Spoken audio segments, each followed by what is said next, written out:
Well, here about a week and a half ago, you had a fight here against Jason Thompson. There at the World Resorts Casino in Queens. That night, you ended up coming out with a draw. What happened to where you didn't come out with the clear cut victory? To be honest with you, man, there was a lot of things that were behind it. I mean, I guess going against the judges, I thought I won. Everyone else thought I won. And I thought I did enough to pull it out, but obviously, I guess I didn't do enough. Not giving enough to judges, sometimes you kind of, it could go either way. So, definitely, fighting against the judges and the opponent, you can't beat the judges, man. They see things differently. But it was a factor of a lot of things. So, the judges were mainly one of them. Is there anything you can kind of take from that? With that being, I think that's now what your second draw here in your career. Anything you kind of learned from that fight, or is it still kind of too close to that fight to where you haven't really had the time to kind of decompress and pick up anything from that yet? Nah, you know what happened? I think I needed a reality check. I really, in a sense, I needed a reality check. Basically just showed me, like, just never underestimate any opponent. Never take nothing away from anyone, and always, work hard and train hard.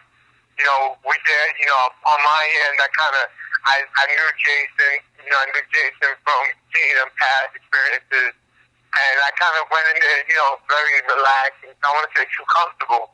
So, it just, it happens, man, and I'm glad it happened early in my career to give me that reality check to never just, to always stay focused and stay hungry. Right on now. You did have some momentum built up going into that fight. Do you think any of that's kind of been paused or maybe lost a little bit? We did. Coming up to the fight, we were training hard.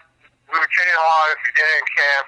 Like, towards the end, we kind of slacked off on some things. We kind of just, we were too comfortable. We took it easy. We set, we set ourselves back. It was a mistake on our end, as far as the team and everything else. But, it's a learning experience, Now, how do you feel about being labeled as, as a prospect? Right now, granted you're undefeated still. Is it a lot of pressure with having that label as being a prospect? You're a Brooklyn guy. You're gonna get some pub with you being there on the East Coast. Do you feel pressure with having that label as being one of the bigger name prospects coming out of the East Coast right now? I mean, I take it as a positive thing. It's motivation for me because I have to live up to that name always. Eventually I'm not going to be a prospect. I'll be a contender, and it's like, okay, so you always got to continue to grow, and that's what it is basically. It's just a growing process through this whole career. So it's definitely a motivational thing for me as far as to continue to stay hungry and stay focused, really. Right, and I mean that kind of leads me to my next question. You said you're going from prospect to hopefully being contender here soon. Our guy AJ and everybody at Elite Boxing, good friends with them. We know they're going to keep you busy. Kind of on average right now, you're going at about every 2 to 3 months. And speaking of the Barclays Center, with that being up there in New York, it's really been open here. I think maybe now just less than a year. Do you think that's helped breathe new life there on the East Coast and in New York for boxing? Oh, definitely. Yeah, I'm sorry. Go ahead. I was going to say, do you think it's like, breathe some new life there on the East Coast and kind of maybe brought more fans out, maybe got them more interested in boxing again since Madison Square Garden gets fights, but not as many. It seems like the Barclays has gotten more in this year than Madison Square Garden's had in the last, 4 or 5 years. Well, I mean, yeah, you definitely have to thank, the promotion Golden Boy as far as, having that contract with them because that's one thing that they plan on doing. They continue to stay busy and they keep boxing fans on their toes because they're providing good fights.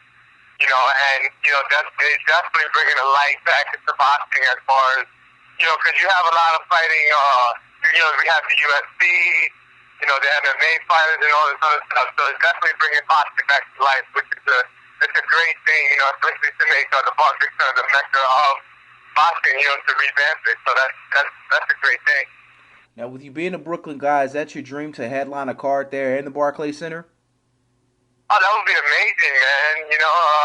I guess, to headline a card there, it's my hometown. So that would be that would definitely be a dream come true. All right, and you know we got boxing here on the East Coast here this weekend. We got Lamar Peterson versus Lucas Matisse. Who you got in that fight? I want to say, it's going to be a good fight, but I'm going with Lamar Peterson, man. He's tough, and he definitely has the will and the drive to win. He goes in with bad intentions as far as for his opponent, and he comes into fight, man. And speaking of will and drive, you know your backstory about how you kind of came from things at home with your losing both of your parents. I see following you on Twitter that you do a lot of things with the youth there in your area. Man, just tell us what keeps you motivated and keeps you hungry outside of the ring and keeps you focused. A lot of my fans and supporters, they see where I come from. Plus a lot of the kids, seeing some of the kids that look up to me and they see, that it's not, that I'm able to, transform myself to something positive, to something negative for my life and make it into something positive. And, that just keeps me motivated, as far as just like, I have that attitude that I'm not going home, it's like, basically what it means to me is like, I'm not going back to where I came from, this is what, this is who I am, I'm a fighter, at heart and spirit, it's just all around, I'm just a fighter, and that's what just keeps me going. We get you out of here on this last question. This is something I ask everybody when I interview them. If you had to pick 4 people as your Mount Rushmore boxing, 4 people that made you fall in love with the sport, you want their faces carved in stone forever, who would those 4 people be? I gotta say, one, unfortunately, I never got to see my father fight, but I guess, I'm a breed from him, I'm an off-breed from him, so he would have to be one of them.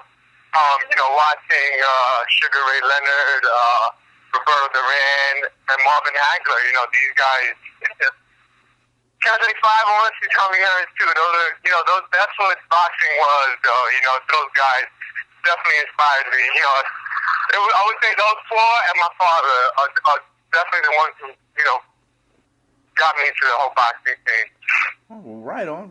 We appreciate that. Now, you want to shout out a website, your Twitter, Instagram. Where can the fans find you? They can find me at, I have my fan page, Frank Galarza. I also have, the Twitter, Notorious _FG. And my Instagram, same thing, Notorious _FG. All right, well, right on, Frank. We appreciate you taking our time with us here this morning, here at TheTitleFight.com. Just know, as we tell all the fighters that we talk to, you have a home here, you have a voice. Anytime you want to come back and holler at us, feel free, man. That's awesome. Thank you, guys. I really appreciate it. I appreciate what you guys are doing for boxing, man.